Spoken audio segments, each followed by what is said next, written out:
todos. Vamos a empezar nuestra jornada. Creo que es una jornada que abarca todos los puntos de vista, como decía nuestra presidenta Carmen. Y vamos a empezar hablando de las necesidades afectivas. Las necesidades afectivas de los menores, todos sabemos, y es uno de los temas en los que últimamente más se está trabajando, de la importancia que tiene ese vínculo, ese afecto en esos primeros días para lo que será el desarrollo de nuestros niños, ¿no? Vamos a darle, tenemos 3 ponentes de una calidad excepcional, van a darnos un punto de vista diferente cada uno de ellos.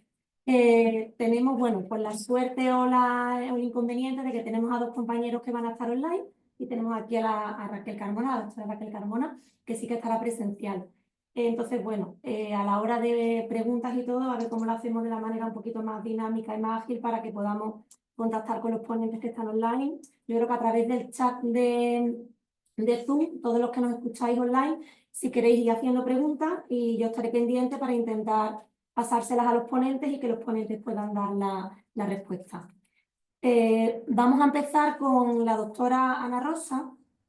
Ana Rosa Sánchez Vázquez.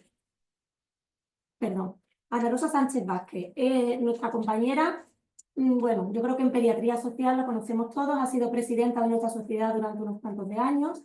Ana Rosa es una persona que es, por supuesto, pediatra, especialista vía MIR y que actualmente está trabajando en el Hospital Materno Infantil de Torrecárdenas de Almería, ¿vale?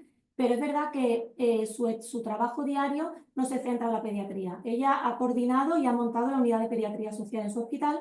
Todos conocemos la importancia de la parte neonatal en lo que estamos hablando, en ese vínculo. Entonces ella nos va a dar el punto de vista de una neonatóloga bueno, pues en el establecimiento, perdón, de ese apego, de ese vínculo seguro y cómo eso va a afectar a la vida futura. Sí me gustaría nombrar de Ana Rosa 2 o 3 cosas solamente, porque la conozcáis, los que no tenéis la suerte de conocerla, que sepáis que es una compañera que ha trabajado en la elaboración del Plan de Salud de Infancia y Adolescencia de Andalucía. Ella, bueno, ha sido colaboradora en el Plan Estratégico, bueno, también de Infancia de Andalucía, de la Consejería de Salud y Consumo de la Junta, y por supuesto es la coordinadora. Bueno, es docente, y eso sí me gustaría decirlo, perdón, que lo primero que tenía que haber dicho de todo esto, en cursos sobre experiencias adversas en la infancia. Ella se centra en neurodesarrollo.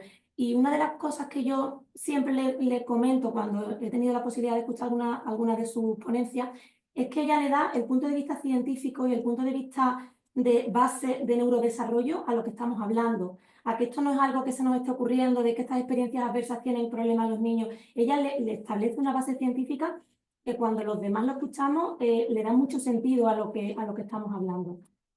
Simplemente decir como última mención de Ana Rosa, que es diplomada posgrado en traumaterapia infantil sistémica, que creo que le da también un punto de vista muy interesante. Y sin más, vamos a pasar a escuchar a la compañera. Ana Rosa, ¿estás ahí? No sé. Hola, sí, estoy aquí. Buenas. Hola. Bueno, lo primero de todo, ¿me escucháis? Sí, se te escucha perfectamente. Ana Rosa. Muy bien. Y vamos pues a veis la presentación, ¿no? También la veo. Vale, pues en primer lugar, daros las gracias. Dar las gracias a Carmen, Raquel, Estefanía, al comité organizador por darme la oportunidad de estar en esta jornada, aunque no puedo estar de forma presencial, no he podido al final conseguirlo, pero bueno, gracias a la tecnología y después de superar algún inconveniente, pues estoy aquí. Pues en esta mesa a mí me toca hablar de... Me dijeron que hablara de hogares seguros vinculando desde los primeros días de vida.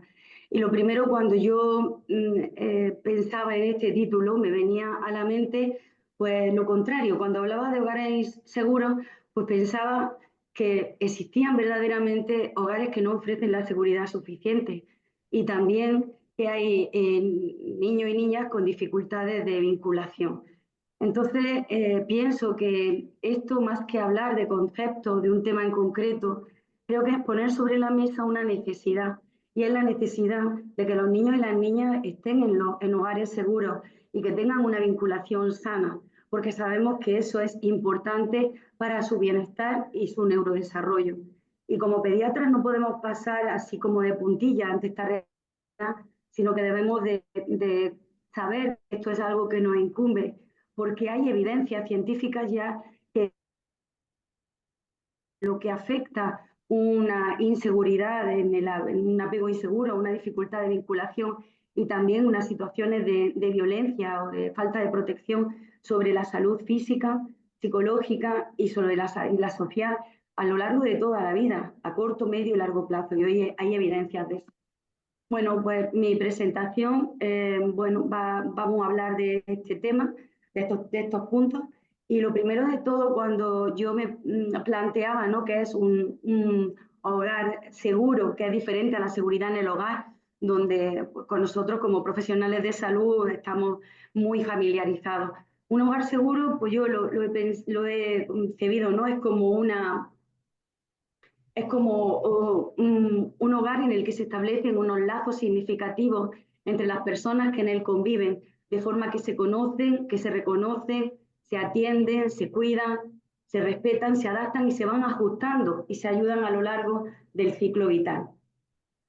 Evidentemente hay unas personas que son cuidadoras, que son en la terminología del círculo de seguridad parental más grandes, más fuertes, más sabios y más bondadosos, y unas personas que son objetos de cuidado, que son unas personas más indefensas, más pequeñas y más vulnerables. Pero sí que es verdad que a lo largo de la vida este círculo, o este cuidado son bidireccionales, y los que han sido objetos de cuidado, pues posteriormente pues tienen a lo mejor que cuidar a los cuidadores, ¿no? En definitiva, ¿qué es lo que hace a un hogar seguro? Pues lo que hace a un hogar seguro son esas manos que veis arriba. Son las manos de las personas que forman ese hogar, que los padres, las madres y todos los que lo forman, pues van construyendo conjuntamente este hogar seguro, pues respetando la individualidad, la autonomía y considerando el valor de cada uno de los que lo integran. Los padres y las madres van conociendo las necesidades de sus hijos y las van atendiendo y las van satisfaciendo.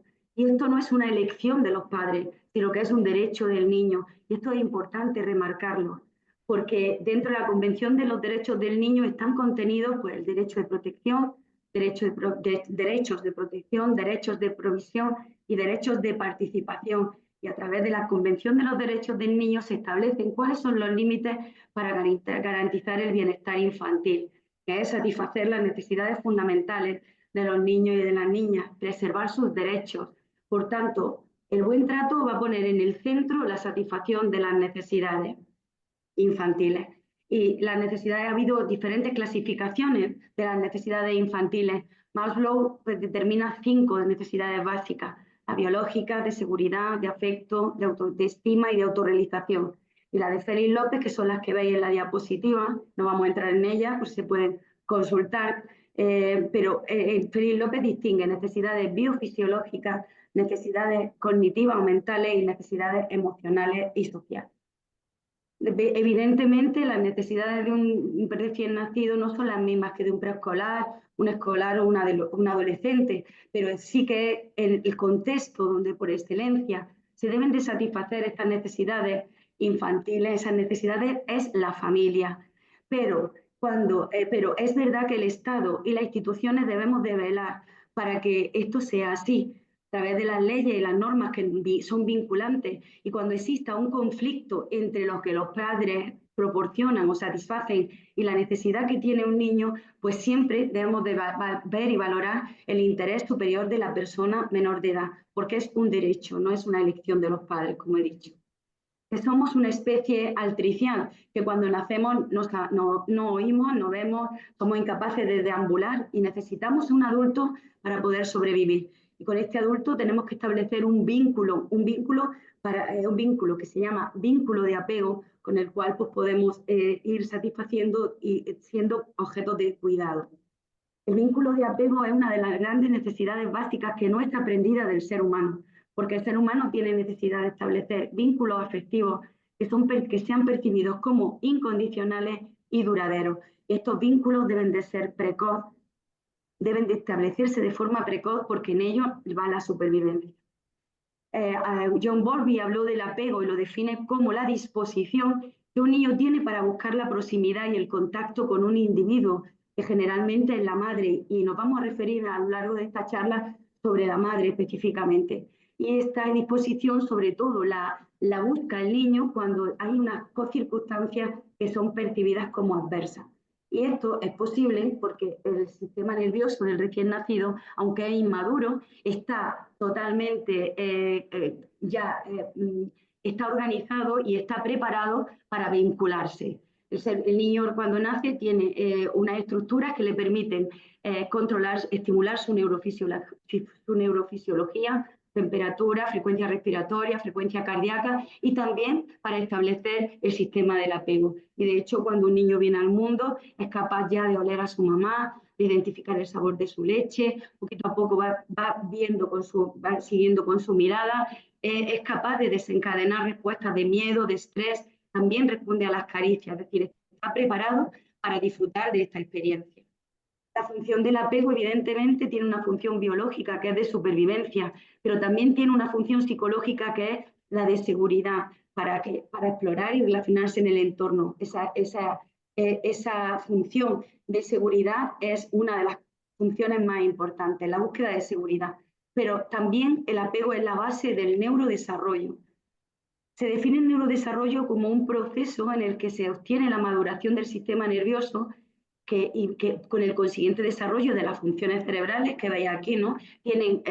Cada función cerebral tiene un periodo sensible y un periodo crítico en el que tienen la máxima potencialidad, y entonces esa maduración del sistema nervioso durante el neurodesarrollo, además de conseguir un sistema nervioso del adulto, nos va a permitir la formación de la personalidad. Evidentemente, la herencia tiene importancia, pero es el ambiente el que va a ajustar todo este neurodesarrollo, y las relaciones afectivas son muy importantes, porque no hay nada que afecte más al neurodesarrollo que la relación que se establece entre el bebé y su figura de apego. Hay toda una neurobiología del apego. Se sabe que son las relaciones afectivas las que hacen crecer y proliferar las redes neuronales, como veis, que se van haciendo cada vez más tupidas. Se sabe que el 80% de las conexiones neuronales van a ocurrir antes de los 3 años, y que son los cuidadores principales los que van a organizar y moldear el desarrollo de estas redes que da lugar al sistema nervioso del adulto. Como veis, se establece como una sincronía perfecta entre el sistema nervioso de la mamá y el sistema nervioso del bebé. Y se produce una estimulación del sistema neuroendocrino y hormonal, ¿no? O sea, que va a facilitar esta instauración del sistema de apego, ¿no? Del apego. Por tanto, el apego no es solamente una satisfacción de una necesidad biológica o una necesidad afectiva, sino que va más allá. Es el proceso a través del cual se moldea todo el funcionamiento neurofisiológico y fisiológico del niño y la niña cuando establece esta relación.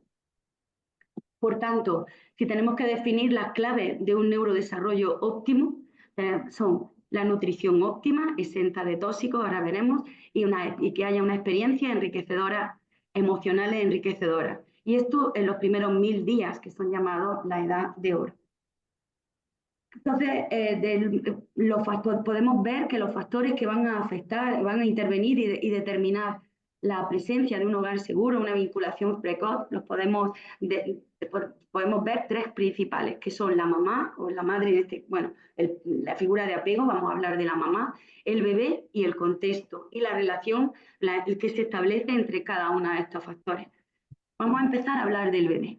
Evidentemente, un bebé enfermo, un bebé que ha tenido que separarse de la madre, que tiene cualquier tipo de, una encefalopatía hipopsicoisquémica, una prematuridad, o también el temperamento del bebé puede afectar a lo que es su disposición para buscar esa figura, ¿no? Puede haber, si no se pueden emitir estas conductas o señales de acercamiento para llamar la atención de la figura de apego, pues vamos a tener un problema para que exista esta vinculación.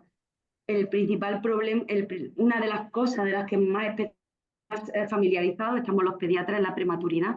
En la prematuridad, cuando un bebé nace prematuro, está sometido a una serie de procedimientos traumáticos, dolorosos, ruido, luz, continuamente está sometido a un ambiente que es un ambiente hostil en el que el cortisol es un mediador que está muy presente. Se sabe que a lo largo del neurodesarrollo, ¿no?, de un bebé, el ambiente es fundamental. De hecho, si veis bueno, cómo se tienen que organizar y cómo se produce, ¿no?, la maduración de este cerebro, vemos que se producen 40.000 sinapsis por segundo. Solamente el hecho de abrir una incubadora puede interrumpir esta sinapsis. Con lo cual, el ambiente es muy importante a la hora de tener un neurodesarrollo óptimo. Por eso se insiste tanto y todas las unidades neonatales hacen hincapié en los cuidados centrados en el desarrollo y la familia, que son esos cuidados que van a favorecer el desarrollo neurosensorial y emocional de un recién nacido para disminuir ese estrés. Y dando un paso más, si vamos a la metodología del NISCAP, es que va a atender a cada individuo, a cada niño como un individuo propio, que tiene un umbral propio de estrés y que tiene un potencial de desorganización concreto. Por tanto, nosotros esto quiero que luego lo recordemos cuando hablemos más adelante de cómo afecta otras circunstancias, ¿no? El tema del cortisol y este estrés, que lo tenemos tan claro los pediatras con el tema, y los profesionales de salud con el tema de la prematuridad. El segundo factor, vamos a hablar de la madre, que me voy a referir específicamente a la figura de apego como la mamá. Somos buenos padres, malos padres, regulares, ¿cómo? Bueno, decía Bowlby que es una suerte para la supervivencia de los bebés que estén hechos por la naturaleza de tal forma que seducen y esclavizan a sus madres, pero no es solo por eso. La especie humana está neurobiológicamente dotada para proporcionar buenos tratos. Durante la gestación, la madre sufre una serie de cambios cerebrales que le van a preparar para el maternaje. Son cambios estructurales y sistema nervioso que están impulsados por cambios hormonales. Se producen alteraciones de la sustancia de gris del cerebro y hay una especialización de ciertas áreas cerebrales de la madre que están más relacionadas con el vínculo para favorecer el vínculo afectivo y para la mentalización, la función reflexiva, inferir correctamente cuáles son las necesidades de su bebé. Las hormonas implicadas en los buenos tratos son sobre todo la oxitocina. Y se sabe hoy en día que la cantidad y la calidad de la producción de estas hormonas, de la cantidad y la calidad, va a depender los cuidados y los buenos tratos recibidos por el bebé, ¿no? Y como veis en estudios de neuroimagen hay una sincronización perfecta entre el cerebro de la mamá y el cerebro del bebé. Y es este amor maternal el que produce esta sintonización y este desarrollo de estas áreas, ¿no?, de mentalización que decíamos y de reflexión, y que van a hacer que el bebé también se desarrolle todo el cerebro emocional, el sistema límbico y las neuronas espejo. ¿Qué es lo que puede interferir que un padre o una madre, esa figura de apego, puedan crear un hogar seguro? Pues evidentemente los problemas de salud física, pero sobre todo los problemas de salud mental, luego nos hablarán de ello. También las condiciones en que se ha producido el embarazo, el parto, evidentemente. ¿Qué tipo de apego es el que tiene la mamá? Ha tenido un apego inseguro, desorganizado, eso también va a condicionarla a la hora de cómo ella va a pegarse, o sea, cómo va a ser el tipo de vínculo con su bebé. Si la mamá ha tenido trauma en la infancia, las ideas que tenemos sobre la crianza y cuáles son las competencias parentales.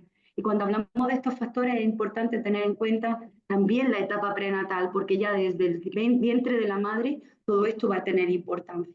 Desde que empezamos con la noticia de un embarazo, ¿es fuente de alegría o fuente de estrés? ¿Es una gestación deseada o no?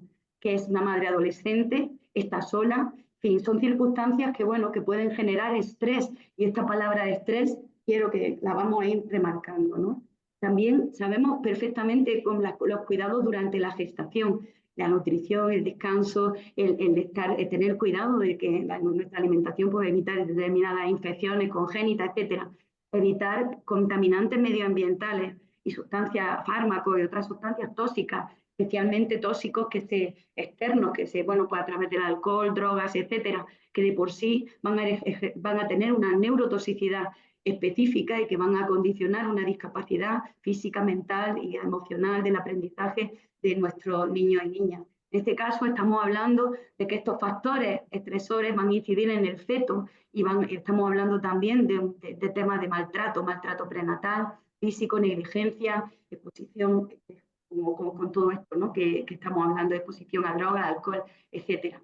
También en las enfermedades metabólicas, bueno, se produce determinadas sustancias o dentro de algunas enfermedades, infecciones que dentro del vientre materno van a condicionar también lesiones en el bebé. Pero quiero hablar sobre todo de la relación entre la adversidad materna y el neurodesarrollo fetal. Igual que teníamos claro que en el prematuro el ambiente hostil desencadena cortisol y va a producir daños en el neurodesarrollo, también una mamá que está en contexto adverso, en un contexto de violencia o en una desigualdad o una exclusión social extrema, pues va a producir, va a tener un aumento del cortisol que a través de la placenta va a llegar al feto y va a afectar a su neurodesarrollo. De forma que el cortisol se sabe que va a contrarrestar el efecto de la oxitocina. Por tanto, podríamos decir que la secreción de diferentes hormonas va a estar en función del entorno en el que está la madre o en la situación en la que vive la madre. Y esto es importante, porque además todo esto va a condicionar la relación de apego. La Rosa, Sí, perdona, 5 minutos, ¿eh? vale. Cuando tenemos la edad postnatal, pues tenemos que conocer cuáles son las necesidades de nuestro bebé, conocer lo del apego, cuál es nuestro rol como padres, adquirir herramientas parentales y conocer las expectativas de nuestros hijos. El contexto, pues estamos hablando de desigualdades sociales en salud que van a condicionar carencias nutricionales y la dificultad de acceso a recursos. Todo esto, si es de una forma crónica, pues también va a afectar, pero no solamente de una forma puntual, sino a lo largo de la trayectoria de nuestra vida. Por tanto, cuando se establece, según el tipo de relación que se establezca con la figura de apego, pues va a determinar cómo se organiza el cerebro, cómo funciona nuestra mente, las conductas y la personalidad. Podemos tener entonces hogares seguros que se vinculan en los primeros días y hogares que no ofrecen esa seguridad, que son factores estresores que van a condicionar ese daño para el neurodesarrollo. Y si definimos la experiencia adversa como una fuente de estrés que los niños sufren mientras crecen, pues estamos hablando cuando los hogares no ofrecen esa seguridad o esa vinculación precoz de adversidad temprana y cómo afecta al neurodesarrollo. Sabemos cómo esas experiencias adversas afectan no solo a nivel físico, sino también al psicológico, social y a cambios en nuestro ADN y que condicionan una muerte prematura también. Y Purificación Sierra García, nuestra compañera, pues habla de una experiencia adversa de apego en la infancia, porque está pendiente de publicar y que sí que es importante que me gustaría recalcar, ¿no? Por tanto, la afectación del neurodesarrollo, afectación estructural del sistema nervioso y que esto ocurre con frecuencia cuando nosotros estamos de guardia y esto es una experiencia que a mí me pasó en mi rotación en Madrid, en el Marañón, en neonatología. Un día de guardia tiene un nacimiento de un bebé que va a una familia pues, que no tiene factores de riesgo y otro bebé nace inmediatamente después con una condicionante sociales importantes de riesgo. Por tanto, no todos los niños vienen con una mochila cargada debajo, o sea, no vienen con un pan debajo del brazo, sino que muchos de ellos vienen con una mochila cargada de adversidades. Esto yo anteriormente, en ese momento no tenía el conocimiento, no había ni yo no lo tenía, del tema de neurociencia que hemos hablado, pero sí que nos pone hoy en día en estas dos realidades que pueden ser pues, de un niño sin factores de riesgo y otro que su familia si los tiene, pues define dos situaciones y dos marcos que los que desde salud podemos intervenir. Un marco del estrés tóxico, por todos estresores condicionan el estrés tóxico y define el problema, pero también un marco que define la solución, que es la salud relacional y que va a producir hogares seguros. Y como estrategia de intervención, como prevención primaria, estaría bien promover estas relaciones sanas, seguras y enriquecedoras y proteger los cerebros de nuestros niños a través de las relaciones. Esto como una protección específica y comprender el concepto de relación como un signo vital. Porque además va a promover, aparte de amortiguar la adversidad, va a promover la resiliencia. Uno de los 5 factores de resiliencia, uno es abordar los problemas de salud mental en la madre, fomentar crianza receptiva y enriquecedora, desarrollar estilos de evaluación positivos, enseñar a los niños habilidades de autocuidado y hablar del trauma, ¿no? Y en cuanto a la prevención secundaria, estoy terminando, es importante también pues, detectar cuáles son los factores, las barreras que impiden estas relaciones, y el enfoque multigeneracional es importante. Si nosotros no sanamos, o sea, si la mamá no sana de esa experiencia o de lo que le está ocurriendo, es difícil que pueda hacer esa labor en su bebé. Por eso, como pediatras, también tenemos profesionales de salud responsabilidad a la hora de valorar, identificar esas barreras y detectar de forma activa la población de riesgo. Que cada hogar tiene unas necesidades, tiene unos recursos, tiene unas competencias, unas herramientas, pero sí que es cierto que debemos de dar una respuesta institucional, sobre todo en los hogares que más lo necesitan. Esta ecuación que está aquí, que es de Jorge Barudi, que habla de buenos tratos y resiliencia, me parece muy interesante, porque cuando hay contextos adversos o cuantas más necesidades infantiles hay, pues más tenemos que esforzarnos en que haya recursos comunitarios y en que los padres y las madres pues adquiramos herramientas para ser competentes como padres y madres, porque todo se aprende. Como decía en El amor, en el libro El amor en los tiempos de cólera, aprendió a conocerlo y se conocieron y descubrió con un gran alborozo que los hijos no se quieren por ser hijos, sino también por la amistad de la crianza. Y eso es importante. Bueno, pues nada, por mi parte, muchas gracias.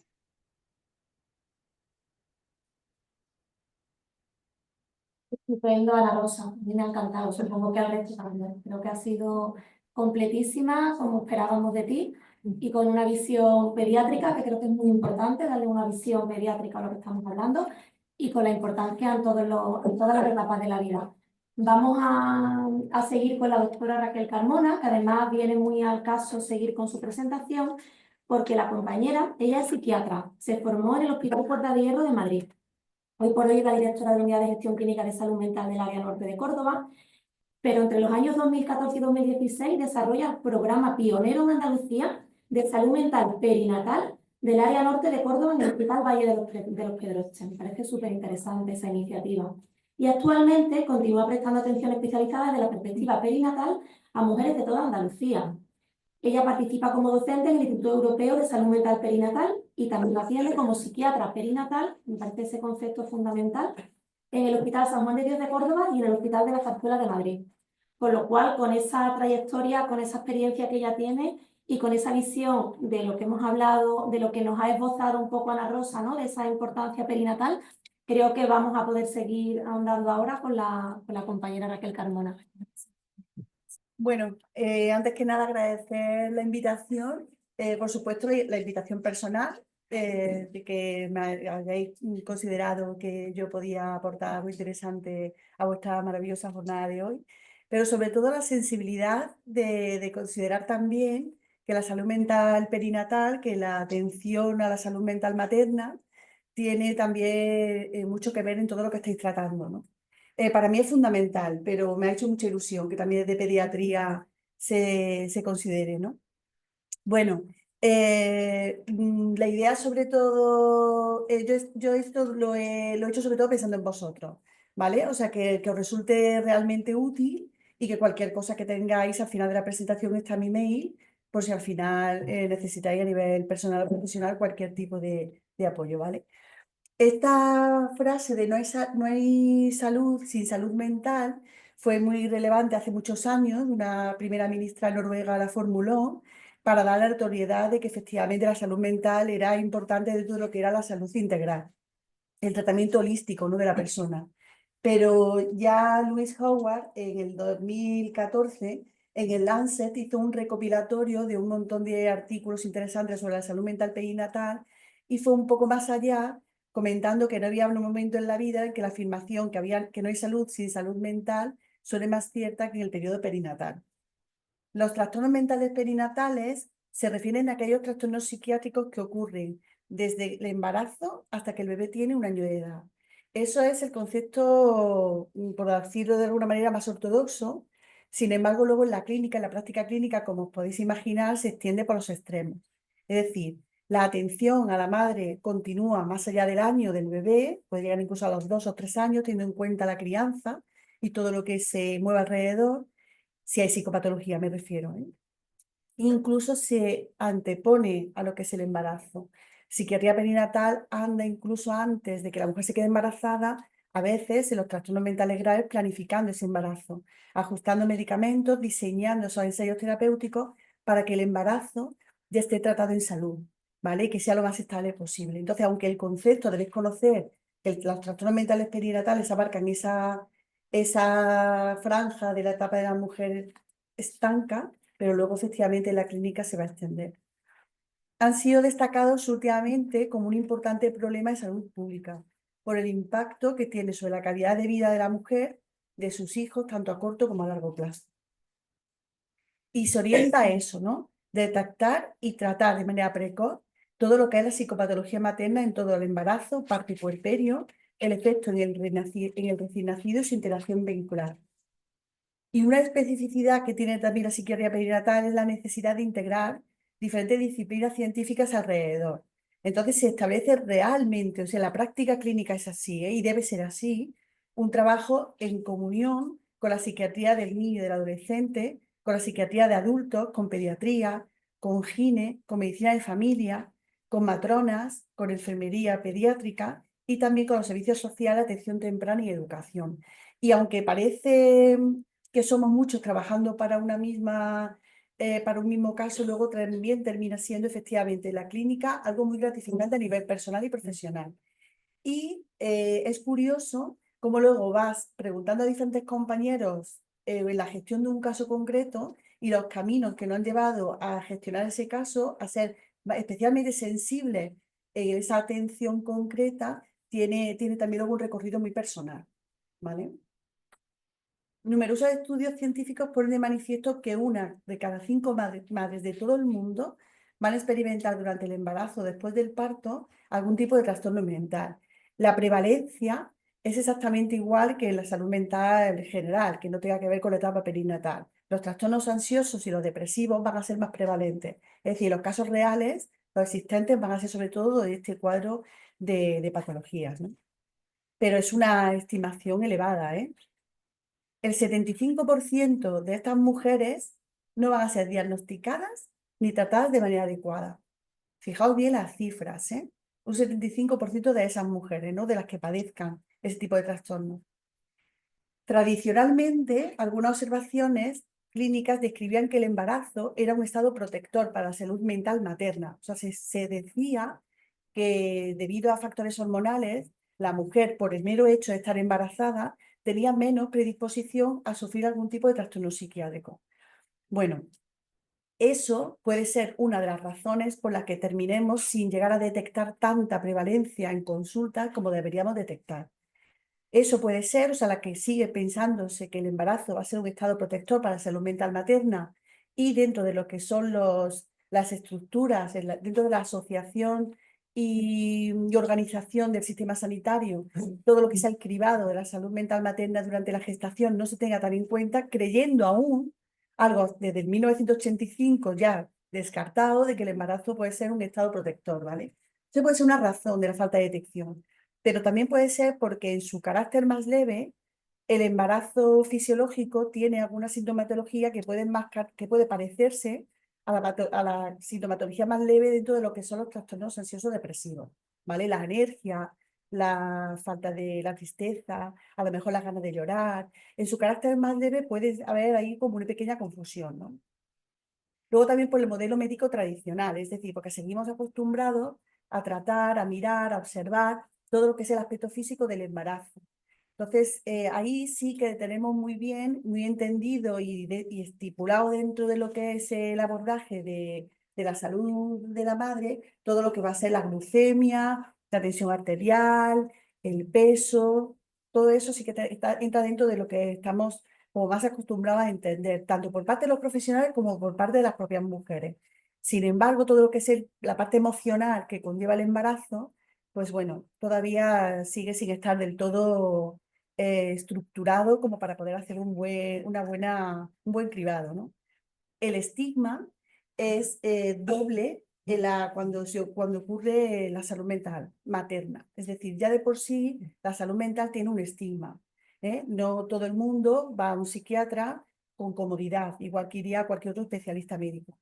Si además la mujer está embarazada, el estigma es doble. O sea, no, ella no va a aceptar bien estar sintiéndose mal cuando está en un estado de gestación, cuando toda la sociedad, incluso lo que ella lleva anticipando y teniendo como expectativa, es un embarazo feliz, debido a esas falsas expectativas que muchas también tenemos entendidas como normal desde muy pequeñas, y va a costar el doble precisamente por ese motivo, tanto que ella acuda como que el resto de la familia asuma que la madre está enferma, ¿no?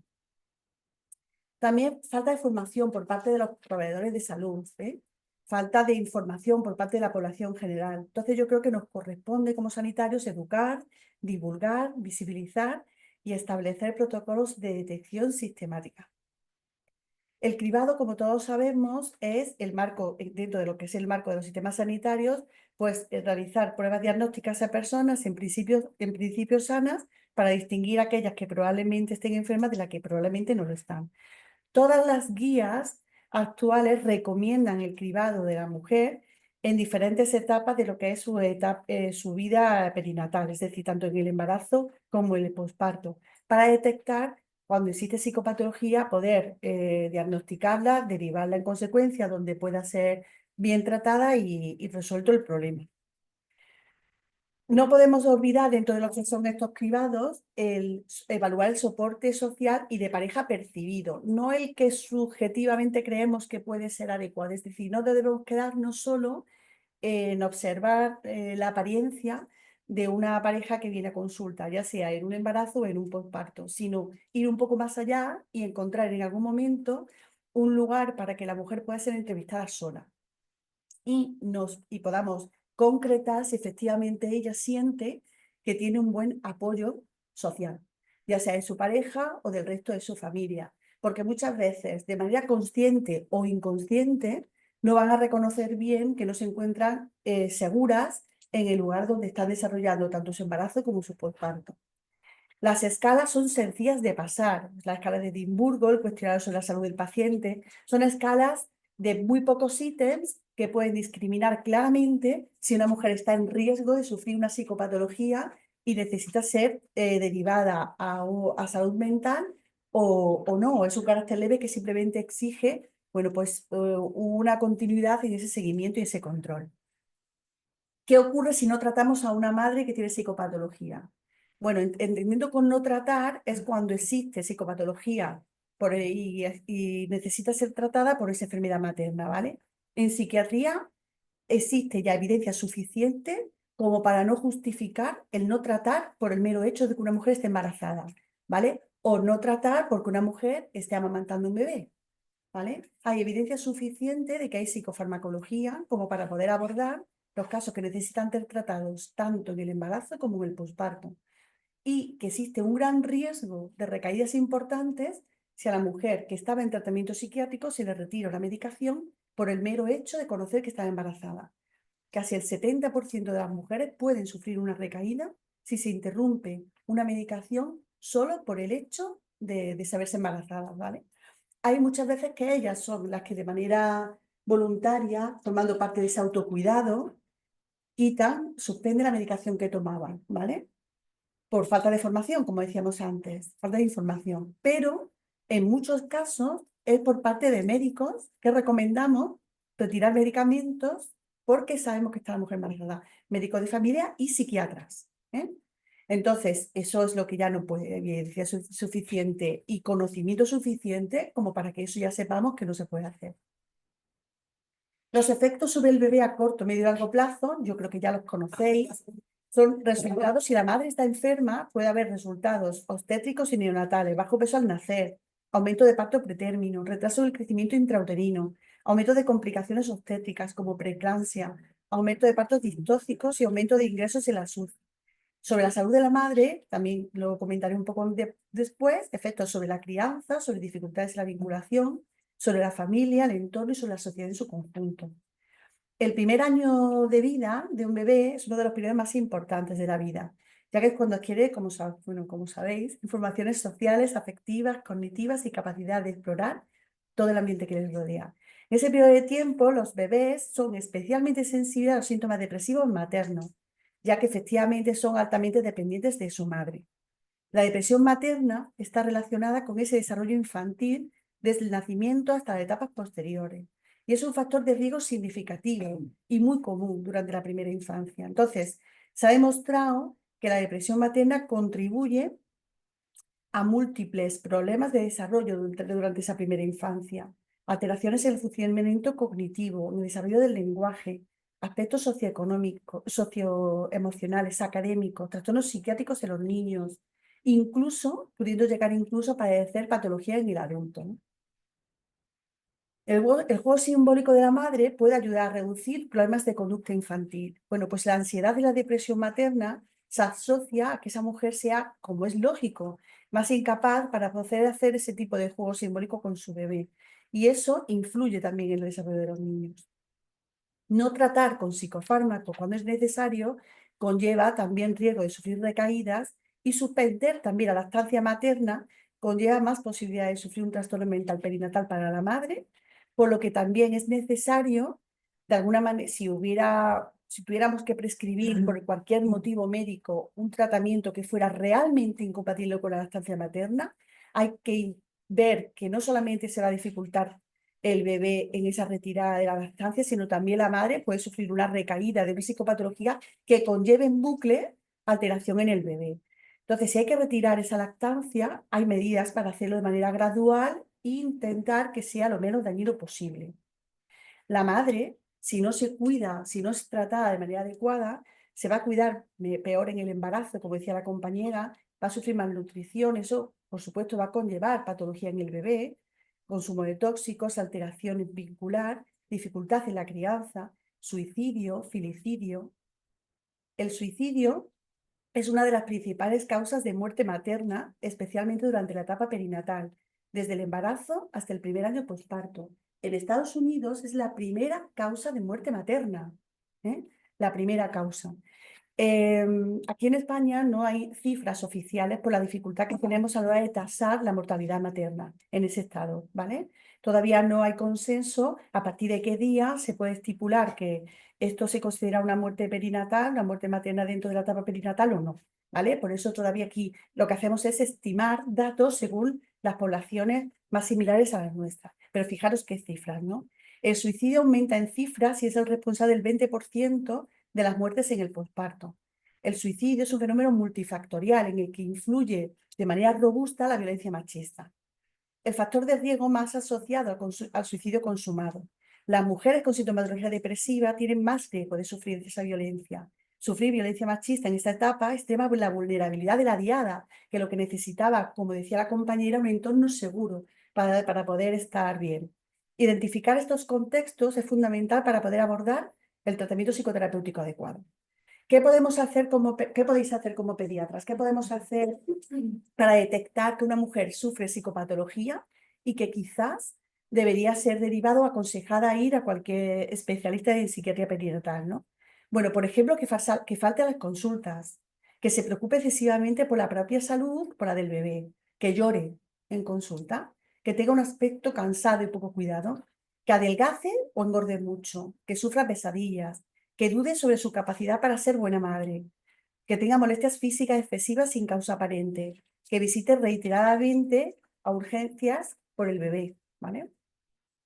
Si podemos, hay que intentar planificar buscando la estabilidad materna, ajustar tratamientos farmacológicos previos al embarazo y luego seguir acompañando esa planificación durante el embarazo y la lactancia, siempre pensando efectivamente que luego puede haber un embarazo posterior, incluso en un posparto, ¿vale? O sea, poner medicación pensando que igual esa mujer luego se va a quedar embarazada cuando tú a lo mejor dices, pero ¿cómo es que esas cosas, o sea, las dudas estas personales nunca se traen a consulta, sino más bien ir organizando, ¿vale? En función de lo que podría pasar. Bueno, favorecer la lactancia materna implica tener en cuenta eso, ¿no? La enfermedad materna, el deseo de lactancia y siempre considerar a ambos, ¿no? A la madre y al bebé siempre, de una manera conjunta. Bueno, la depresión puede motivar el abandono de la lactancia materna y dicho abandono puede también acarrear un empeoramiento de la sintomatología depresiva. Desconocer los posibles efectos de los psicofármacos en el lactante a menudo provoca eso, ¿no? Que el profesional se asuste y que diga al final, bueno, pues yo esta medicación o la dejo a media dosificar, que es exactamente igual que no tratarlo, pero sin embargo te llevas todos los efectos secundarios, en fin, hacer como intervenciones dentro del susto del profesional más que de la intervención, ¿no? Si no estamos preparados, porque yo lo digo siempre, yo llevo 10 años estudiando solamente psiquiatría perinatal, es que no nos da la vida para poder estar al día de todo, pero si no podemos estar al día de poder tratar a madres embarazadas o en un posparto con calidad, sí sería interesante identificar dentro de nuestra zona de acción a quién sí podemos derivar, ¿vale? En otros casos, la propia madre la que no desea hacer un tratamiento psicofarmacológico, ¿no? Entonces, bueno, hay que tener también en cuenta eso. A veces cuando la madre no quiere, por el motivo que sea, a pesar de la evidencia científica que tú puedas aportar, llevar ni una medicación durante el embarazo, ni también ni tampoco en el posparto, ni en la lactancia, acompañar también sabiendo que esa mujer es vulnerable para un empeoramiento, también a lo mejor es la atención que necesita, ¿no? Bueno, esto está entrecomillado porque Simone Olza la que lo aportó en una revista me pareció justo eso, ¿no? Ser conscientes también de lo que sí hacemos, ¿no? La lactancia materna mitiga el efecto de la depresión en el lactante. eh, bueno, la depresión no en el lactante, sino la madre lactante, ¿no? Por eso no está justificado recomendar a una madre que amamanta a su bebé suprimir la lactancia para iniciar un tratamiento psicofarmacológico de la depresión, sino más bien todo lo contrario. Si una madre deprimida consigue seguir amamantando, merece un gran aplauso, ya que no es fácil sacar adelante la lactancia cuando se tiene la autoestima baja. Incluso cuando es preciso utilizar psicofármacos para tratar la depresión, existen antidepresivos compatibles con la lactancia. Los antidepresivos, ansiolíticos, estabilizadores del ánimo, son los psicofármacos que con más frecuencia utilizamos en psiquiatría, en la etapa perinatal sobre todo. Dentro de los antidepresivos irá sertralina, uno de los antidepresivos más seguros y con más evidencia, aunque hay más, pero bueno, eso ya depende de la historia de la paciente, de lo que le funcionó y de un montón más de balanceo, ¿no? Entre beneficio y riesgo. Hay, por supuesto, que tener en cuenta la teratogénesis, las complicaciones obstétricas de estos psicofármacos, las complicaciones neonatales, los efectos a largo plazo de esa exposición prenatal a psicofármacos y la exposición del bebé lactante según esté un bebé sano, un bebé prematuro, un bebé con alguna complicación y ese medicamento concreto que se prescribe, ¿no? Es complejo, pero bueno, es sobre todo para que tengáis en cuenta que eso también tenemos que mirarlo, ¿no? Y algo que os pueda resultar también muy interesante es que existen síndrome de adaptación del recién nacido de mujeres que han pasado su etapa perinatal con altas dosis de inhibidores selectivos de la recaptación de la serotonina. Este síndrome en concreto de adaptación del recién nacido lo traigo porque es el más frecuente, porque los antidepresivos de esa característica son los que más frecuentemente se prescriben, ¿vale?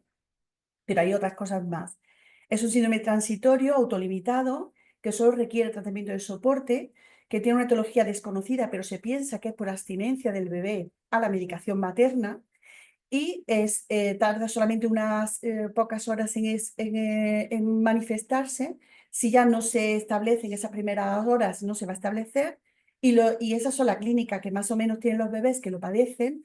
Y lo que yo suelo hacer es que cuando tengo pacientes con altas dosis de este tipo de medicación, me coordino con el departamento de pediatría y el servicio de neonatología para que estén pendientes de que eso puede ocurrir, ¿no? Bueno, no olvidemos trabajar para establecer esto desde un artículo de Rodríguez Muñoz muy reciente, en el que hacía mucho énfasis en sus conclusiones sobre trabajar para establecer protocolos de detección de la depresión materna que fueran obligados, ¿no? Porque aquí hay iniciativas locales en comunidades como la catalana y tal, pero no están obligados en todas las comunidades. Incorporar los programas de educación de la maternidad, aspectos vinculados con la salud mental materna sería muy importante para que también haya formación por parte de la población general, incorporar en la formación de los psicólogos y psiquiatras ya en las facultades contenidos de salud mental reproductiva y perinatal, porque no hay, e implementar programas o crear unidades específicas de salud mental perinatal.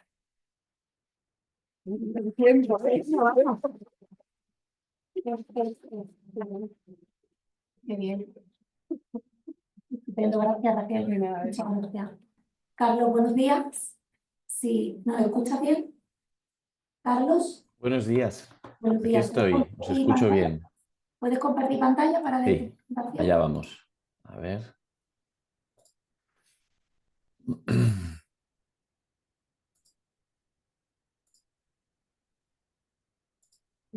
A ver, cuéntame. Sí, se ve bien, ¿verdad?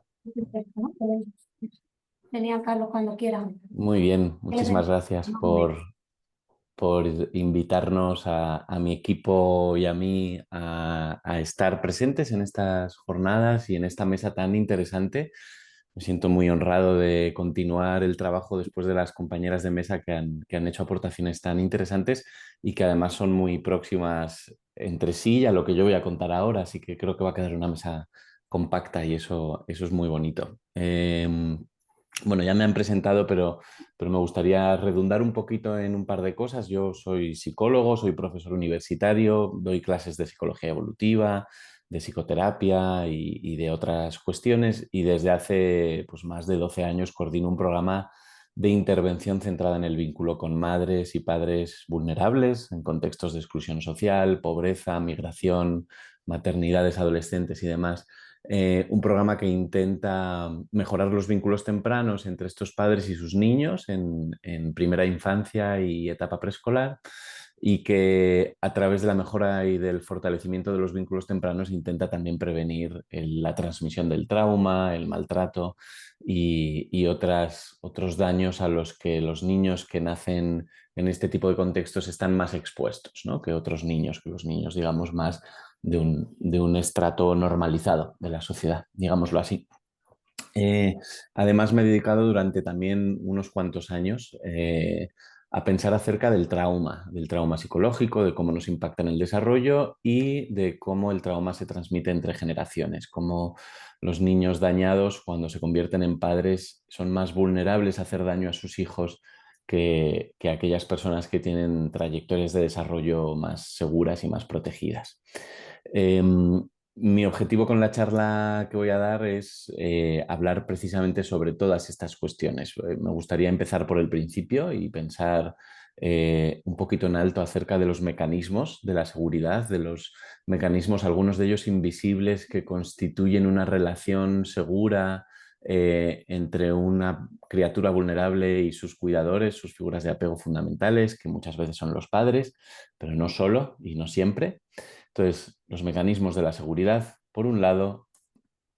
En segundo lugar, me gustaría eh, abrir la caja de lo que no sale bien y que nos encontremos un poco con los engranajes de la inseguridad en la familia, de la transmisión del trauma entre padres e hijos. Y por último, preguntarme y hablar y discutir algunas de las cuestiones que ha ido estudiando la ciencia psicológica acerca de los mecanismos de adaptación que utilizan los niños cuando están en un contexto de inseguridad crónica, cuando el niño aprende que dentro de sus vínculos es probable que sucedan cosas difíciles, que mamá o papá estén muy deprimidos y se irriten conmigo, o que alguno de mis dos cuidadores tenga un problema de adicción y eso le convierta en alguien peligroso de vez en cuando, o que hay versiones de mí que generan mucha tristeza o mucho miedo o mucho malestar en alguna de mis figuras de referencia, etcétera. Cuando el niño hace cualquiera de estos aprendizajes, y los niños son muy buenos aprendiendo el tipo de contexto en el que están y las contingencias del contexto que cabe esperar. Bueno, pues cuando se hacen estos aprendizajes se comienzan a desplegar estrategias de supervivencia y de adaptación a la inseguridad. Entonces me interesa mucho también desempaquetar un poco cuáles son esas estrategias y cómo conducen a resultados paradójicos, cómo de alguna manera permiten al niño obtener una cierta seguridad en el corto plazo, pero exponen al niño a nuevas formas de daño en el medio y largo plazo. Y cuando digo en el largo plazo, quiero decir a lo largo de su trayectoria evolutiva más grande, hasta convertirse en el adulto que somos, ¿no? Los que estamos aquí y los que están ahí fuera, ¿no? Entonces, es casi si se cuenta esta historia hacia atrás, sería como pensar en los adultos y en los perfiles interpersonales de las personas adultas a la luz de las adaptaciones que han tenido que hacer esas personas desde que eran niñas o niños y tenían que sobrevivir o adaptarse a un contexto subóptimo o inseguro. Bueno, este es un poco el camino que me gustaría hacer. Espero no enrollarme mucho y si me enrollo, pues que la moderadora me avise, ¿vale? Eh, Vámonos al principio. Las relaciones de apego, bueno, el apego como es un sistema de comportamiento que ha evolucionado durante miles de años en la naturaleza. No somos la única especie que lo tiene, es un sistema que funciona en toda una diversidad de especies animales, muy especialmente en los mamíferos superiores, pero no solo, también en algunas especies de aves y demás, y viene a ser una especie de instinto preprogramado, no hay que aprenderlo, la cría nace con él, con este instinto, y es un instinto que busca la proximidad de personas más fuertes y más sabias, de personas, bueno, o de animales, ¿no? La proximidad de congéneres que tienen más fuerza, más madurez neurológica y por lo tanto una capacidad de garantizar mi supervivencia que cuando yo todavía no la tengo. Es la gran apuesta que hace la naturaleza para garantizar la supervivencia y la viabilidad de los cachorros, de las crías. Lo que tiene de particular el apego, este instinto de proximidad en los seres humanos, es que dura muchísimo más tiempo que en otras especies. Tenemos aquí en la pantalla a un gorila pequeñito o a un ciervo pequeñito. Probablemente la necesidad de estos cachorros de estar como el gorila agarrado a la pelambrera de su madre es una necesidad muy intensa, pero durante poco tiempo. Pasados unos días o unas semanas o unos meses, la verdad que no lo sé, porque no soy zoólogo, pero pasado poco tiempo, este gorila puede valerse por sí mismo, puede buscar la comida, puede subirse a los árboles, puede regular sus propios ritmos de sueño, puede regular su propia temperatura, puede huir de los depredadores o de los enemigos con poco tiempo de vida. Los seres humanos somos todo lo contrario, tenemos dentro de nuestros cráneos unos cerebros que necesitan muchísimo tiempo y muchísima carga metabólica para madurar, y durante todo ese tiempo de maduración vamos a depender de otras personas y de otros sistemas nerviosos desarrollados capaces de garantizar no solo nuestra supervivencia, sino también nuestra regulación fisiológica y emocional. Las figuras de apego nos sacan del peligro, pero también nos ayudan a dormir, nos ayudan a calmarnos, nos ayudan a poder digerir bien los alimentos, nos ayudan a mantenernos dentro de una especie de margen tolerable de activación fisiológica y emocional, porque durante mucho tiempo el niño humano y después el adolescente humano va a enfrentarse a estados emocionales y fisiológicos que no puede regular por sí mismo. Entonces, la longitud temporal que adquiere el apego en nuestra especie hace que se vuelva mucho más complejo y mucho más sofisticado que en otros animales. Y, por ejemplo, esto tiene una consecuencia muy básica, como por ejemplo que las señales de apego de los niños van cambiando conforme los niños crecen. Un niño de, qué sé yo, de un año, un bebecito pequeño, a lo mejor se queda sentado en el suelo, llora y levanta los brazos. Y esa es su señal de apego con la que pide que una persona más fuerte lo coja en brazos, lo calme, lo devuelva a un estado de regulación. Con 5 años a lo mejor ese mismo niño no hace eso. A lo mejor la señal de apego de un niño de 5 años es pegar un grito desde su habitación porque su madre está en el salón leyendo el periódico, lleva mucho rato sin estar en contacto con ella. ¡Mamá! Y la madre desde el salón pega otro grito para responder, y ese sistema de apego que se estaba encendiendo pasa a calmarse gracias a la respuesta de un cuidador que ahora a lo mejor ya no tiene que aproximarse físicamente, ni abrazar, ni dar esa dosis de cuidado que necesitaba el bebé. Y a lo mejor con 16 años ese niño, la forma de señalizar el apego pues es mandando un mensaje de WhatsApp desde el cole diciendo: creo que he suspendido el examen, estoy angustiadísimo, va a ser todo horrible. Y esa es su forma de decir: necesito la presencia, la proximidad de alguien más fuerte, más sabio, que pueda calmar mi angustia. Y a lo mejor la respuesta puede ser una respuesta a distancia también, del tipo: no te preocupes, seguro que hay una solución, luego me lo cuentas bien, ¿no?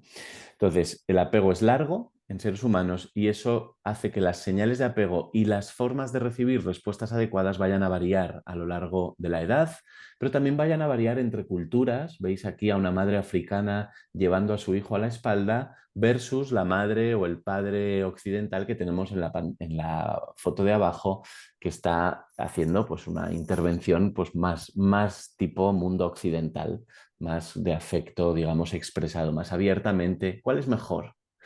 Probablemente ninguna de las dos es mejor. Se articula el apego de formas distintas en función de la edad, pero también en función de la cultura y del tipo de figura de apego con la que estamos, que puede ser también una pareja en la vida adulta, como veis en la siguiente foto, o la pertenencia a un grupo. una de las cosas que les digo yo mucho a los profesionales a los que formo es que eso nos pone frente al reto de traducir las señales de apego y traducir las prácticas de apego en función de la persona que tenemos delante, de la familia que tenemos delante, de la edad del niño, de las creencias, de la cultura de pertenencia, de la familia a la que estamos atendiendo y demás. En los contextos de inseguridad, luego lo diré un poco más claramente y más despacito, pero en los contextos de inseguridad las señales de apego tienden a distorsionarse mucho y el ejercicio de traducción va a volverse más difícil. Antes he puesto el ejemplo de un adolescente que manda un WhatsApp pidiendo ayuda psicológica, ¿no? a distancia a su figura de apego. Pero si pensamos, por ejemplo, en un adolescente inseguro, un adolescente traumatizado, incluso, lo que nos vamos a encontrar probablemente son señales mucho más difíciles de traducir. Es un portazo, es un adolescente que se pone en riesgo, son gritos y discusiones en casa muy desagradables. Yo he tenido pacientes, chavales, chicas y chicos que dan patadas a las puertas de los armarios y destrozan los armarios de su casa.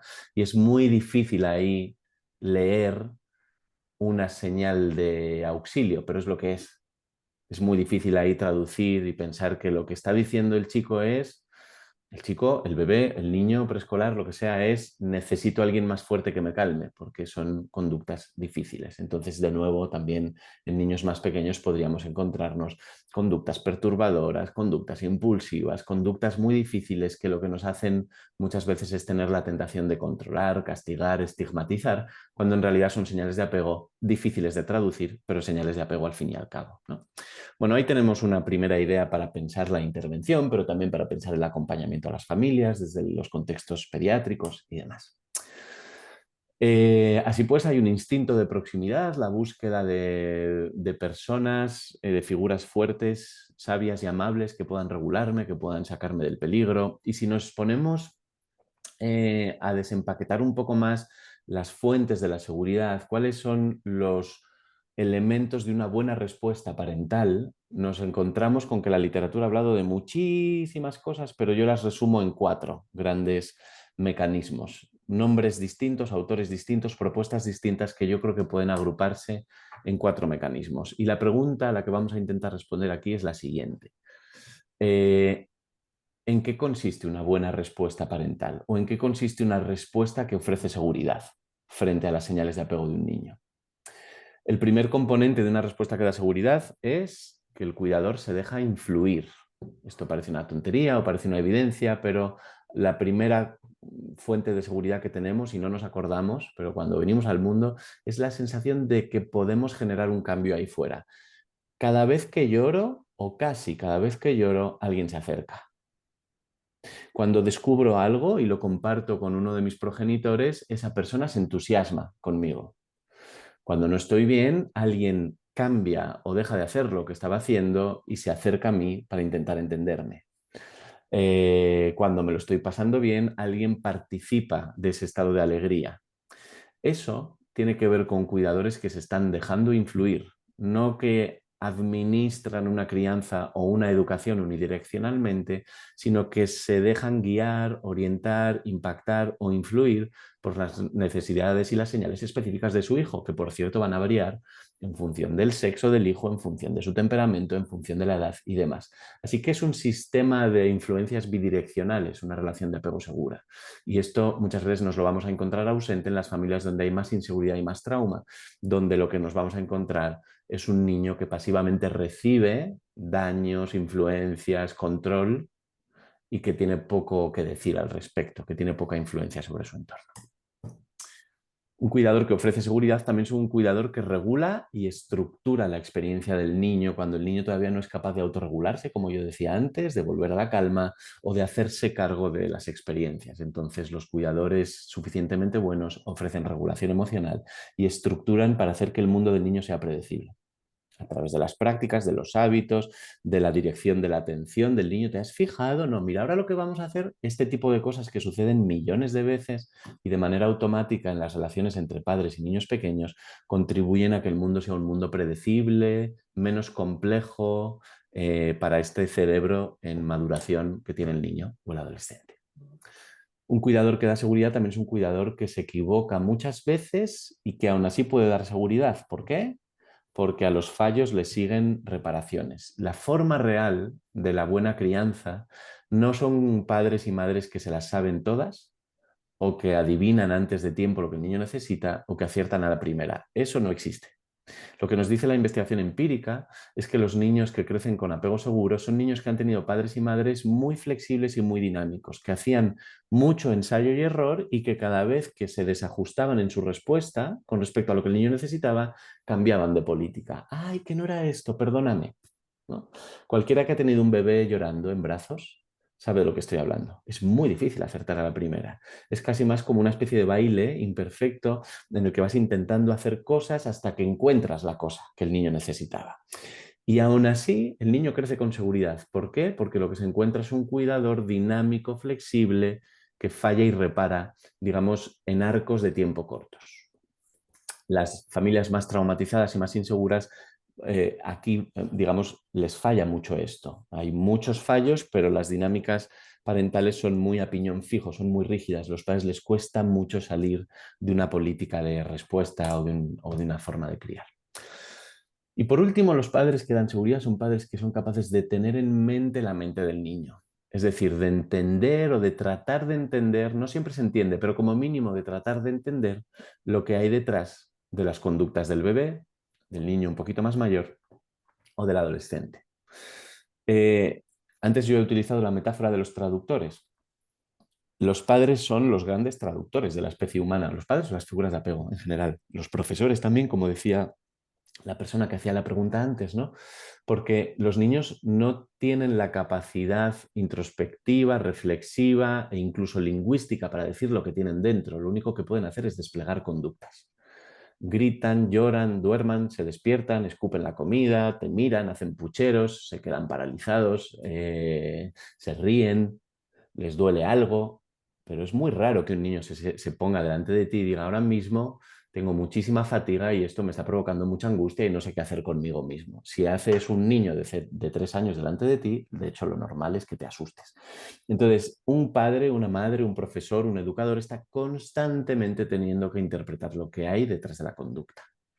A esto lo llamamos mentalización parental y es uno de los, desde los años 90 viene investigándose su impacto en las trayectorias evolutivas de los chavales y lo que se ha descubierto es que los padres que mentalizan mejor son padres que mantienen a sus hijos seguros de la transmisión del trauma, madres abusadas sexualmente, padres abusados físicamente, padres traumatizados, cuando mentalizan bien, son capaces de no repetir sus experiencias traumáticas sobre los chavales.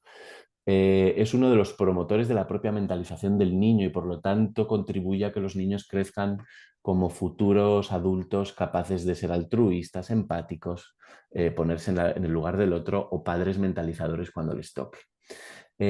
Marca una grandísima diferencia. Tienes a un niño que te está haciendo la rabieta del siglo en el supermercado y puedes responder a su conducta, a esos gritos y a esos desafíos, o puedes responder al estado mental que está detrás de su conducta. Si respondes a la conducta, lo normal que va a pasar es que vas a gritar igual o más que el niño, o vas a ponerte en una dinámica de control más fuerte que el niño.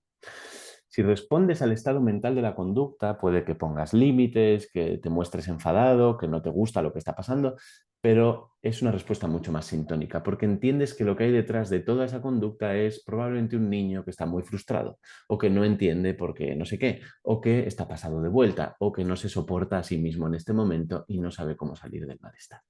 Entonces no digo que vayas a ser el padre más simpático del mundo, pero muy probablemente vas a mantener a tu hijo protegido del maltrato si eres capaz de responder a la mente en vez de la conducta. Bien, de esto creo yo, o cree la literatura científica acumulada durante los últimos 40 años, que va a ser un padre, una madre, un educador, una figura de apego suficientemente buena.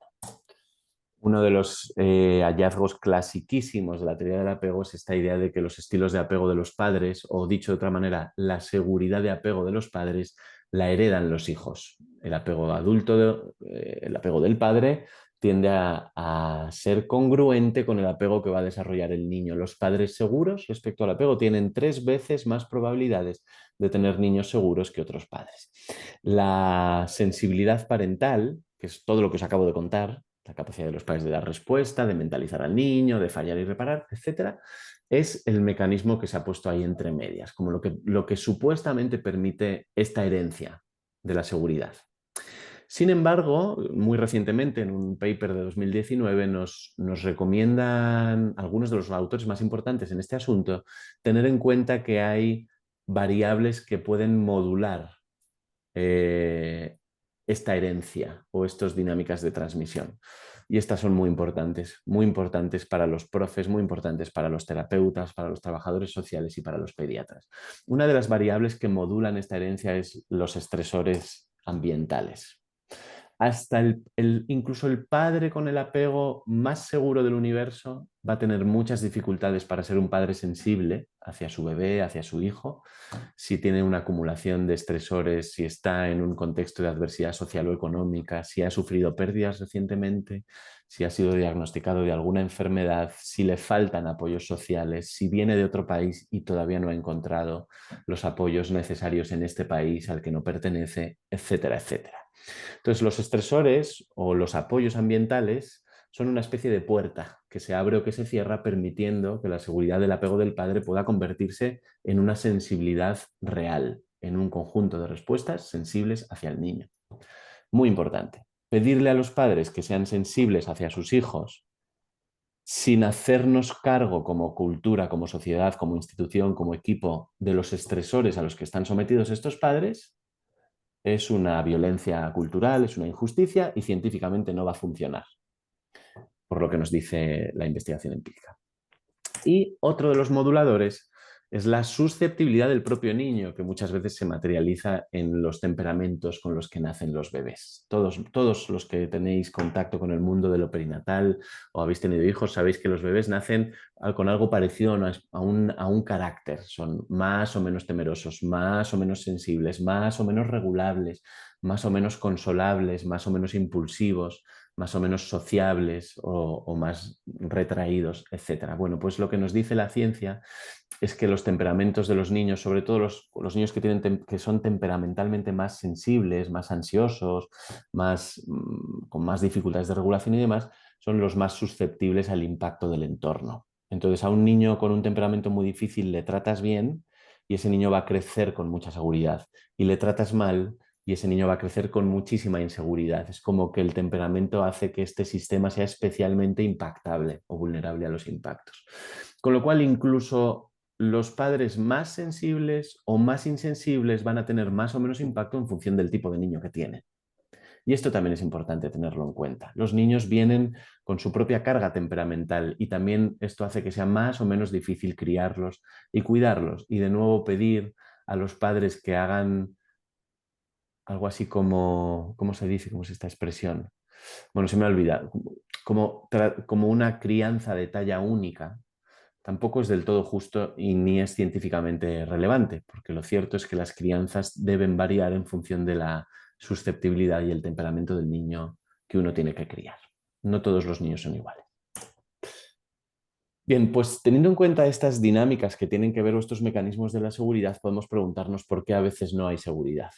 ¿Qué puede hacer que no salga bien? No sé si... ¿Me quedan 5 minutos? ¿Sí? Vale. Pues voy a tener que poner un poquito el acelerador. Y una de las preguntas para hacernos mejor esta pregunta, desde mi punto de vista, es ¿qué ven los padres cuando ven a sus hijos? ¿Qué ve un padre o una figura de apego cuando ve a este niño? ¿Ve a un niño vulnerable y dependiente que necesita ayuda y al que se puede ayudar? ¿O ve a un niño desafiante que quiere controlarme y hacerme daño? ¿O un niño al que es imposible entender? Grita, llora, se porta fatal y no sé qué hacer, tengo que hacer que pare.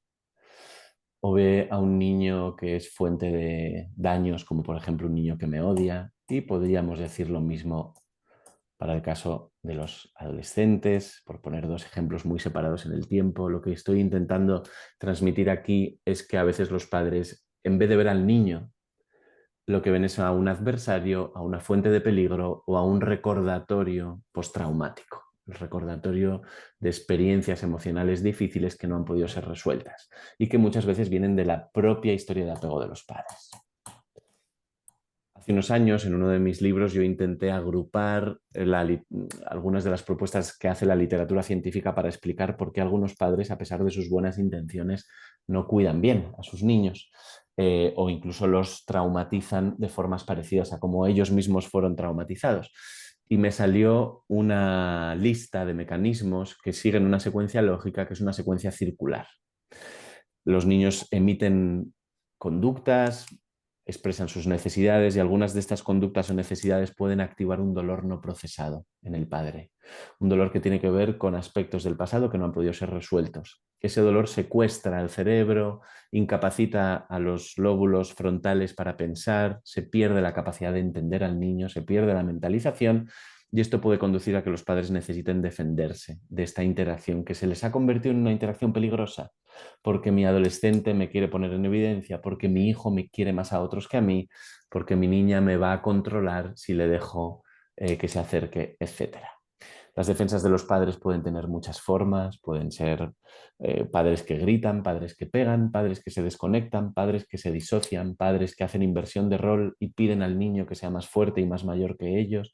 Muchas maneras de defenderse, pero lo que tienen en común todas ellas es que durante un tiempo y a lo largo de varios ensayos pueden hacer que aumente el malestar del niño, que el niño se sienta desamparado, desorientado y que esto incremente la intensidad de las conductas del niño, los llantos se vuelven más tormentosos, los desafíos se vuelven más rígidos, haciendo que el dolor de los padres aumente y que un nuevo ciclo de inseguridad se active. Es difícil salir de la rueda de la inseguridad si nada interrumpe esta rueda y luego diré algo más sobre eso. Esta me la voy a saltar y voy a hablar sobre cómo cuando estamos en este círculo que os acabo de contar y la temperatura sube mucho, lo que puede suceder es que el apego de los niños se desorganiza. Este instinto de proximidad puede desorganizarse y traumatizarse.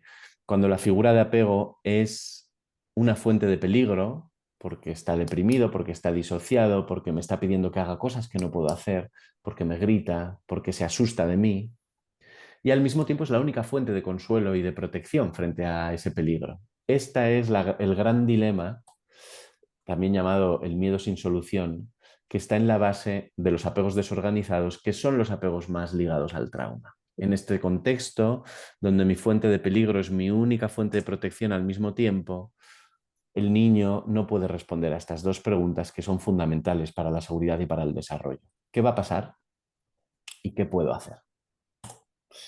Y tenemos un cerebro en nuestras cabezas que no está diseñado para vivir en estas dos preguntas sin poder resolverlas. No es un cerebro diseñado para vivir en la incertidumbre o en la indefensión. Estamos preparados para que cuando la incertidumbre y la indefensión se vuelven crónicas, nuestro cerebro salte y busque estrategias de control. Yo os voy a contar dos estrategias, las compulsivas y las coercitivas, que se corresponderían con los más clásicamente conocidos estilos de apego evitador y ansioso.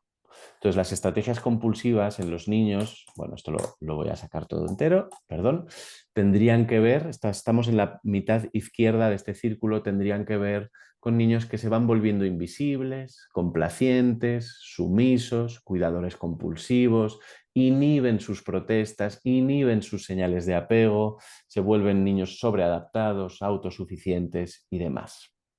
Crittenden, que es la autora de este modelo, nos dice que las estrategias opuestas, las coercitivas, tienen que ver con los niños que a lo largo de su desarrollo y si están en peligro, en un contexto de desorganización, van a ir volviéndose cada vez más reactivos, más amenazantes, más ruidosos, más controladores, más tiránicos, niños más inconsolables o que fingen estar indefensos todo el rato, no puedo solo, no puedo solo, no te vayas, etcétera.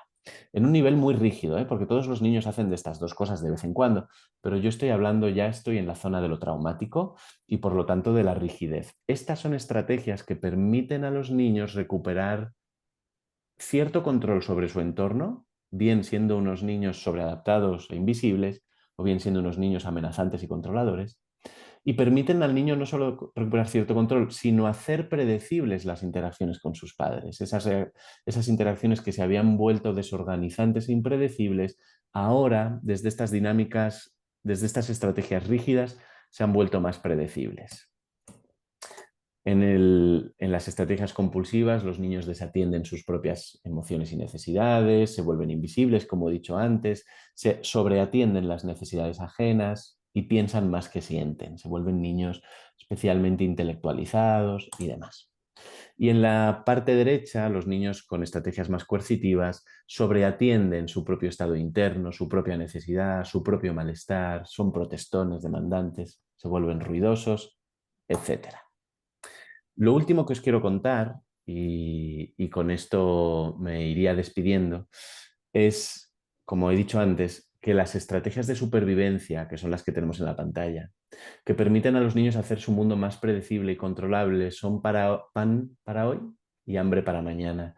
Son una buena forma de sobrevivir a un entorno de peligro que se ha vuelto predecible, pero a medio y largo plazo exponen a los niños a nuevas formas de victimización en relaciones distintas, a nuevas formas de desadaptación a lo largo de su desarrollo, a la posibilidad de aparición de trastornos psicológicos que sabemos etiquetar muy bien, pero lo que no sabemos hacer muy bien es ver que vienen de aquí muchas veces, etcétera. Es decir, las estrategias de supervivencia al trauma de apego generan efectos paradójicos.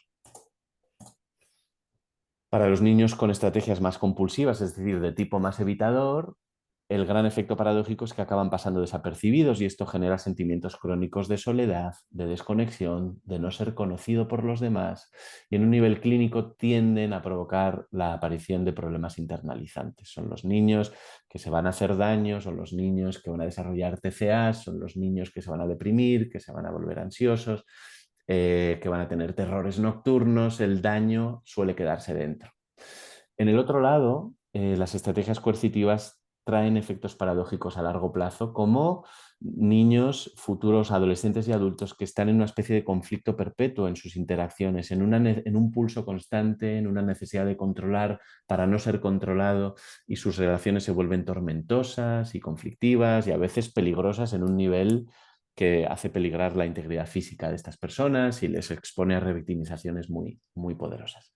Y la clínica y la psicopatología, cuando se desarrollan estos chavales, tiende a ser más de conducta perturbadora, como os podéis imaginar. Problemas más bien externalizantes que tienden a ser castigados cultural, social y sanitariamente. Castigados o tratados de forma que puede ser adecuada, pero a la que le falta una visión de la trayectoria evolutiva que ha llevado hasta aquí. Me despido, si no os importa, haciendo un poquito de publicidad. Algunas de las cosas, bueno, muchas de las cosas que os acabo de contar están presentes en 2 libros míos. El primero que tenéis en la pantalla es un libro sobre trauma que se transmite de padres a hijos y el segundo, que sale en febrero de este año que viene, es un libro sobre el trauma y sus influencias a lo largo de las trayectorias evolutivas de nuestro desarrollo psicológico. Tiene mucho que ver con esto último que os he contado, de las paradojas de la supervivencia y demás. Ahí también tenéis mi correo por si queréis hablar de cualquiera de estas cosas y agradecer mucho la atención y la invitación a participar de esto. Muchas gracias.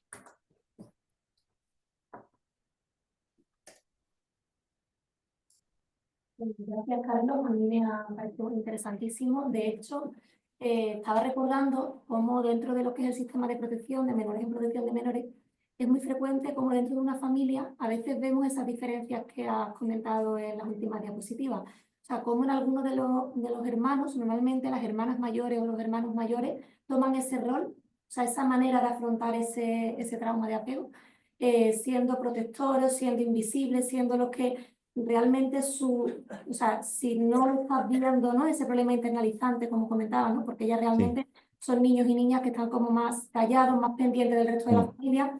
A lo mejor hay otro hermano que es el que está dando problemas de conducta, problemas que es el que tenemos en todas las unidades de salud mental, que estamos trabajando. Exacto. Pero a mí me preocupan muchísimo esos hermanos mayores. Entonces me ha parecido interesantísimo la separación que has hecho en cómo ante un mismo trauma, ante una misma situación de una experiencia adversa que ha pasado esa familia, cómo cada niño, cómo cada persona lo experimenta y tiene tiene unas herramientas para hacerlo de una manera o de otra. Es así, de hecho las familias a veces se reparten esos roles estratégicos de manera distinta entre hermanos o padre y madre. Hay una dinámica muchas veces invisible en las familias que coloca a cada uno en una estrategia de adaptación a la inseguridad diferente. Y a mí también me preocupan los niños que se vuelven invisibles porque son niños a los que tendemos a mirar con buenos ojos qué bueno es, qué maduro es, qué considerado es, este es el que no da problemas en clase, este es el... Pero cuando esas estrategias se vuelven muy rígidas, dejan a los niños en peligro de muchas cosas que a largo plazo pueden hacerles mucho daño. Gracias. Bueno, pues como vamos de tiempo un poco justo, si os parece, tenemos 10 minutos para una ronda de preguntas. Online estaba revisando el chat y no he visto ninguna pregunta de nadie que esté en casa, pero creo que los que estamos aquí seguro que alguno quiere preguntarle algo a la Rosa o a Carlos o a Raquel. ¿Se os ocurre? Luis. No, ¿No? la gente que está online. Sí, pero en el chat no hay ninguna pregunta ahora mismo. O sea, no hay nadie ahora mismo que tenga ninguna. Dar las gracias, que ha sido magnífico, que ha sido interesantísima la ponencia. Dar la enhorabuena a los 3 ponentes, pero no hay ninguna pregunta ahora mismo que responder. Por eso no sé si alguien en la sala. A mí me ha parecido muy diferentes los 3 puntos de vista y a la vez muy complementarios. O sea, creo que si queremos pensar en el menor como el centro, ¿no? Evidentemente, pues tenemos que pensar en esa parte perinatal tan importantísima que a mí me ha abierto una visión que quizás no tenía y que creo que es fundamental para todos, que pensemos en esa madre, en esa gestante. Además, creo que también es interesante hacer ver que cada embarazo es diferente. Cada embarazo es diferente y la misma persona puede tener una experiencia en un embarazo diferente al siguiente. Entonces, de hecho, a mí eso es algo que a veces me costó entender en el tema de protección, por ejemplo, como un menor, una familia no lo protege bien y se retira y como a otros sí. Pues eso depende mucho de la salud mental perinatal de esa madre en cada embarazo, en ese momento. Entonces, yo creo que es fundamental porque al final son personas individuales, son niños, entonces pensar en cada momento evolutivo de esa mujer gestante, y como decía Raquel, no solamente ya cuando tenga el niño, sino luego seguirla. O sea, los problemas de salud mental son problemas que, bueno, necesitan un seguimiento muy a largo plazo. Y yo creo que tener esa visión como pediatras nos va a ayudar mucho. Creo que no sé si había aquí una pregunta. ¿Cómo podemos explorar en consulta en comportamiento en los niños excesivamente buenos? No sé si Carlos puede decirnos algo a esa pregunta. No sé exactamente a qué se refiere la pregunta de, o sea, la expresión de cómo podemos explorar esto. Si se trata de cómo podemos detectarlo, yo diría que uno de los grandes criterios para eso tendría que ver con la rigidez. Es decir, todos los niños un poquito tienen que someterse a las dinámicas de poder de sus familias para pertenecer a esas familias y eso no tiene por qué ser malo. La problemática surge cuando esas dinámicas de adaptación son dinámicas de sobreadaptación. ¿Y cómo vemos eso? Por ejemplo, niños que nunca piden o que casi nunca piden, niños que se adelantan a las necesidades de sus padres, niños cuyas protestas son muy cortitas, duran muy poco o apenas salen o son demasiado indirectas. Por ejemplo, esto en algunos... Es un ejemplo un poquito del extremo, pero es muy pedagógico. En el mundo de la adopción se describe cómo algunos niños adoptados que vienen de contextos de mucha inseguridad o de institucionalización, los padres adoptivos a veces sufren mucho porque no llora, porque por la noche se despierta y se queda calladita en la cuna y no pide nada, porque a veces llora y es un llanto tan bajito que no se le oye o que dura muy poquito. Bueno, pues eso es un ejemplo muy extremo, porque aquí es un ejemplo de una dinámica traumática muy, muy poderosa, la de los niños que vienen de instituciones y demás, pero vendría a ilustrar bien esta idea de una adaptación que es tan rígida que hace que el niño se vuelva invisible. Te olvidas de que está en la habitación, no terminas de verlo, la sensación que tienes visceral es como de que este niño está falseando un poco su propio comportamiento. Conforme avanzamos en edad y evolucionamos con estas estrategias, cada vez se vuelven menos falsas y se integran más con la personalidad y es más difícil pillarlas, pero con niños no es tan difícil. Esa sería mi respuesta si es que he entendido bien la pregunta. Y además es verdad que cuando se establece ese vínculo con esa familia adoptante o acogedora cambia. Y se nota Sí, cómo los y se padres. vuelven más Ya, pero protestones, más pronto, ruidosos. no, es que es como es. O sea, es que Sí, ahora tiene claro que tú estás ahí, que su madre está ahí, su figura de apego están ahí, entonces ahora voy a ser como yo soy. O sea, justo, ahora he estado un poco justo. como callándome, ¿no? Entonces, yo Sí. creo que eso es fundamental, eso. Y bueno, una última pregunta, si os parece, que comenta aquí Francés. Pregunta que qué ocurre con los educadores de los centros de protección, que qué papel pueden tener en la segunda oportunidad de unos 1000 primeros días en las experiencias adversas en la infancia. No sé si quiere hablar Ana Rosa, si quieren contestarle, Ana. Bueno, pues dentro de lo que es el papel de un educador, como habla tanto de un centro de protección, que son especialmente dañados los niños, pues siempre hay que conocer que el neurodesarrollo pues, está muy influenciado por el ambiente y que tenemos los primeros 4 o 6 años de vida, que son fundamentales, sobre todo los primeros 4 años, ¿no? 3, 4 años, porque es donde está el periodo crítico de la función emocional, de la regulación emocional. Entonces, siempre hay posibilidad de reparar ese daño, porque igual que hay, sabemos las influencias que los aspectos negativos tienen sobre el neurodesarrollo, también hay intervenciones que son eficaces, eficientes y que pueden, gracias a la plasticidad cerebral, pueden resolver o modular esos efectos negativos. Pues a través de intervenciones basadas en la evidencia, intervenciones específicas y bueno, con terapias orientadas al trauma. Eso es muy importante. Y luego siempre hay una segunda parte del neurodesarrollo, una segunda oportunidad, siempre en la adolescencia, que es una nueva etapa de proliferación y de poda, con lo cual todos podemos ser tutores de resiliencia, en un maestro, un pediatra, un abogado, siempre podemos ayudar a que esos niños a reparar un poco eso. Siempre estamos a tiempo, ¿no? Yo creo, no sé si alguna intervención más específica de los que son terapeutas, como Carlos, puede especificar más.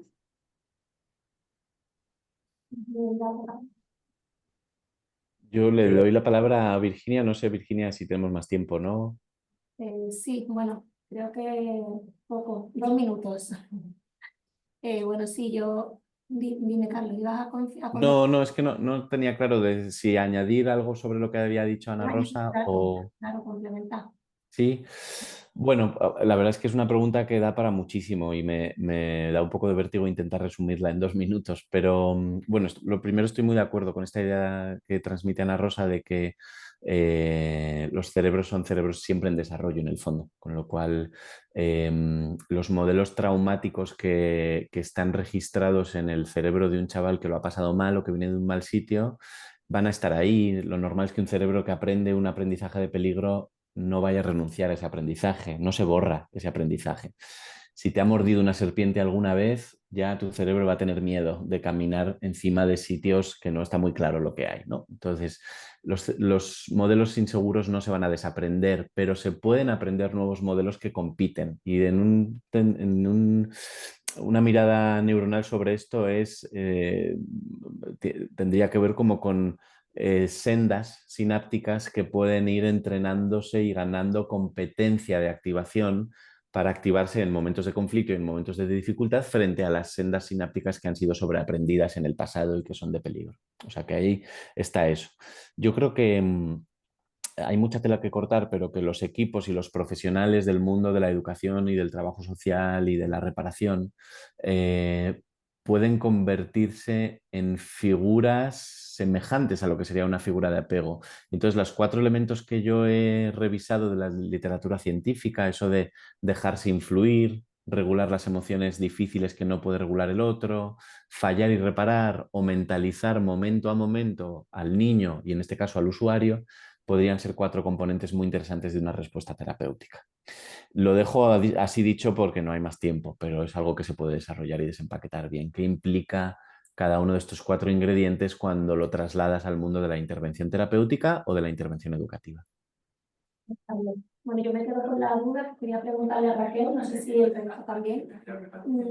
¿La especialidad perinatal dentro de la salud mental está establecida a nivel general? O sea, me refiero, nosotros en nuestro ámbito local tenemos posibilidad de a lo mejor contactar con alguna psiquiatra especializada en salud mental perinatal, o eso soy poquitos, ¿no? Está establecida como subespecialidad. Vale, y me entiendo que se integra más en psiquiatría infantil o en psiquiatría...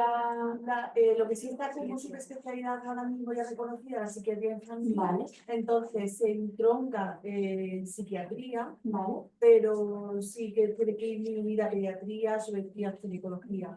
Tiene que ir ahí, como ahí, No soy poquito no lo todavía. pintaría así exclusivamente a la psiquiatría porque tiene que ser como una estructura diferente. Perfecto, muchas gracias. Bueno, pues vamos a finalizar.